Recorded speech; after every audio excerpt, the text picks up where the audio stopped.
ৰাজ্যত অব্যাহত চোৰাং গৰু সৰবৰাহ নগৰ কঠিয়াতলিত দুখন গৰু ভৰ্তি বাহন জব্দ কৰে আৰক্ষীয়ে অবৈধভাৱে 20টা গৰু কঢ়িয়াই আনিছিল বাহন দুখনত আৰক্ষীয়ে আটক কৰিছে বাহন দুখনৰ চালকক আমি পুনৰবাৰ দৰ্শকসকলক এই মুহূৰ্তত জনাইছো ৰাজ্যত অব্যাহত আছে চোৰাং গৰু সৰবৰাহ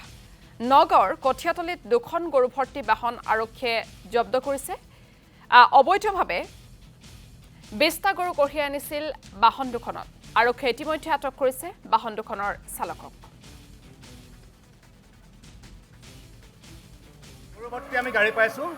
আমাক এটা গাড়ীখন থানালৈ নিব বিচাৰিছো তেখেতলোকে ড্ৰাইভাৰ নাই বুলি কৈছে তেখেতলোকে কৈছে যে ইয়াত ছাৰ আহিব কিবা কাগজ দিব তেতিয়াহে আমি থানা দিম মানে কি লিগেল কামটো চলিছে ছাৰে আহিব কাগজ দিব তেতিয়া থানা দিব কোন জেগাত ধৰিছে গাড়ীকেইখন কোন জেগাত ধৰিছে কঠিয়াতলি এনেকৈ চলিয়ে থাকে নেকি ডেইলি চলে সদায় চলে তেওঁলোকৰ সদায় এইটো কাম ছাৰে কাগজ দিব থানাত দিব কি কথা হ'ল লাগিব নহয় এতিয়া আৰক্ষী আছে গাড়ীকেইখন থানালৈ কিয় নিয়া নাই